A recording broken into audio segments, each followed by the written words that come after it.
بسم اللہ الرحمن الرحیم۔ مرد کی پسلی سے عورت کو بنا کے اللہ تعالیٰ نے مرد کو اپنی اس حکمت کا اشارہ دیا کہ میں نے اس عورت کی تخلیق فرشتوں کی لائی ہوئی مٹی سے نہیں کی، میں نے اسے تمہارے جسم کے حصے سے اس لیے نکالا کہ عورت کا تقدس اور پردہ قائم رہے، فرشتوں کو بھی خبر نہ ہونے پائے کہ زمین کی لائی ہوئی کس مٹی سے عورت کی تخلیق ہوئی۔ یعنی عورت کے تقدس کی حد تو دیکھیے کہ فرشتوں سے بھی اس کی بناوٹ کا پردہ لازمی قرار دیا گیا، اور پہلی عورت اس مرد کی پسلی سے نکلی کہ جس کی وہ منکوحہ کہلائی۔ اب بات آتی ہے مسئلے کی، عورت پسلی سے ہی کیوں نکلی؟ کیا ٹیڑھا پن وہی سے ملا؟ نہیں، یہاں بھی حکمت سے خالی بات نہیں ہے۔ انسانی جسم میں دل اور بہت سی نازک حصے پسلی کے پیچھے چھپے ہوئے ہیں، یعنی پسلی ایک ڈال ہے۔ ان نازک حصے کے لیے تو اللہ پاک نے عورت کو پسلی سے نکال کر یہ نہیں کہ بتایا کہ عورت میں ٹیڑھا پن ہے، بلکہ اس عورت کو پسلی کی تخلیق کے یہ بات سمجھا دی کہ عورت وقت بڑھنے پہ ڈال بھی بن سکتی ہے۔ حضور پاک صلی اللہ علیہ وسلم صحابہ کی محفل میں جلوہ فرماتے کہ ایک شخص حاضر ہوا اور عرض کرنے لگا، یا رسول اللہ صلی اللہ علیہ وسلم، کوئی ایسا مومن بھی ہے جو جہنم میں رہے گا؟ حضور پاک صلی اللہ علیہ وسلم فرمانے لگے، ہاں، ایک شخص ایسا ہوگا جو جہنم کی گہرائی میں 1000 سال رہے گا اور مسلسل اونچی آواز میں پکارتا رہے گا، یا حنان یا منان۔ ایک دن اس قدر اونچی آواز بلند آواز سے یا حنان یا منان کہے گا کہ حضرت جبرائیل علیہ السلام جہنم کے قریب سے گزرتے ہوئے اسے سن لیں گے۔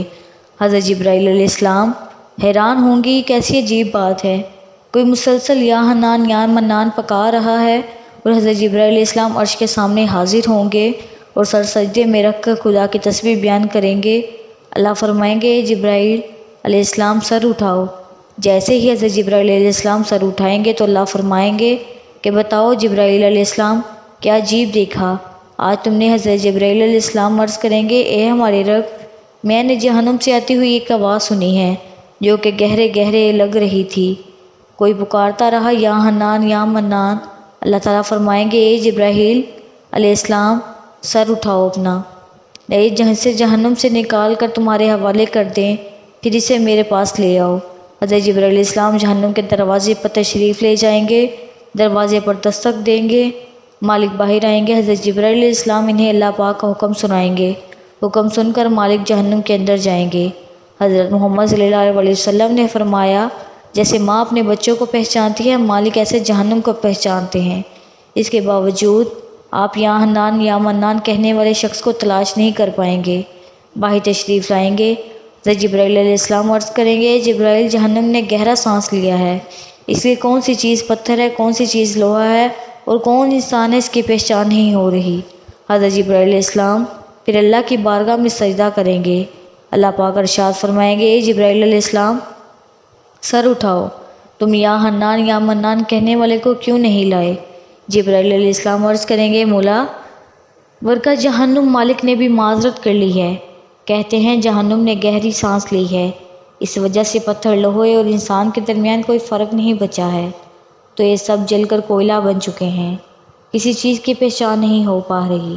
اللہ پاک فرمائیں گے، جبرائیل علیہ السلام مالک سے کہو، میرا بندہ جہنم کے فلاں گرے میں فلاں کونے میں اس حالت میں پڑا ہوا ہے۔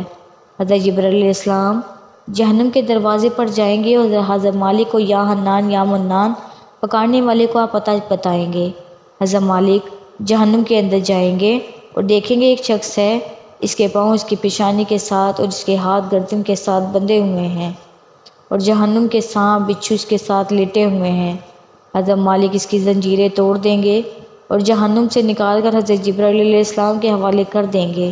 حضرت جبرائیل علیہ السلام اسے عرش الہی کے سامنے لے کر حاضر ہوں گے، سر سجدے میں رکھیں گے۔ اللہ پاک فرمائیں گے، حضرت جبرائیل علیہ السلام سر اٹھاؤ۔ جبرائیل علیہ السلام سر اٹھائیں گے۔ اب اللہ پاک اس بندے سے فرمائیں گے، اے بندے، کیا میں نے بہترین تخلیق نہیں کی تھی؟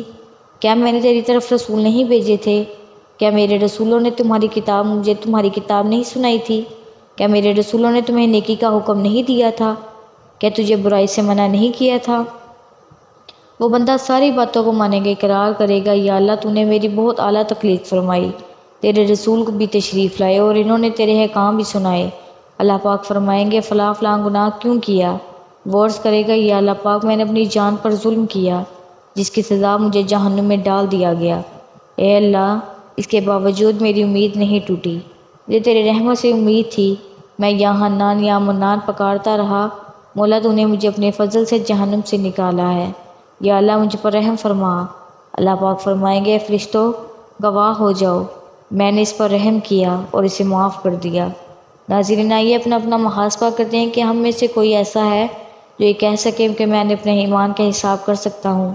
اپنے اپنے گروبانوں میں نظر ڈالے، کوئی ایسی خوبی جس پر ہمیں یقین ہو کہ ہمیں دوزخ میں نہیں ڈالا جائے گا۔ ہزاروں سالوں کی باتیں بھی رد ہوتی دیکھی گئی ہیں، تو بس اللہ پاک سے دعا کرتے ہیں کہ اللہ پاک ہمیں جانتے ہیں کہ ہمارے ایمان کا سخت حساب لیا گیا ہو تو ہمیں یقیناً ہم نہیں بچ پائیں گے۔ ہم بے حد گناہ گار ہیں، لیکن اے اللہ پاک، ہم تیری رحمت کا سوال کرتے ہیں، ہم سے حساب اپنے عدل و انصاف پر نہ لینا، بلکہ ہم اپنی رحمت اور عطا کا سایہ رکھنا۔ اے اللہ پاک، ہماری دعاؤں کو قبول فرمانا۔ قیامت کے دن جب لوگوں کا ایمان کا حساب و کتاب ہو رہا ہوگا، پر کچھ لوگ ایسے ہوں گے جن کو اللہ تعالیٰ بغیر حساب کے جہنم میں بھیج دیں گے۔ صحابہ کرام صلی اللہ عنہ نے فرمایا، یا رسول اللہ، وہ کون سے لوگ ہوں گے؟ نبی کریم صلی اللہ علیہ وسلم نے فرمایا، ظالم حکمران وہ تاجر جو جھوٹ بولتا ہو، وہ برا شخص جو زنا کرتا ہو۔ نبی کریم صلی اللہ علیہ وسلم نے فرمایا، جس شخص میں 3 عادت پائی جائیں گی وہ جاہل ہے، جو سننے سے پہلے ہی جواب دینا شروع کر دیتا ہے، بات کو سمجھنے سے پہلے ہی جھگڑا شروع کر دیتا ہے، علم نہ رکھنے کے باوجود فیصلے شروع کر دیتا ہے۔ اللہ پاک ہم سب کو نیک عمل کرنے کی توفیق عطا فرمائے، آمین۔ اگر آپ لوگوں کو میری ویڈیو پسند آئی ہو تو لائک، شیئر اور کمنٹ ضرور کیجیے گا، اور میرے چینل کو سبسکرائب کرنا مت بھولیے گا۔ جزاک اللہ خیر۔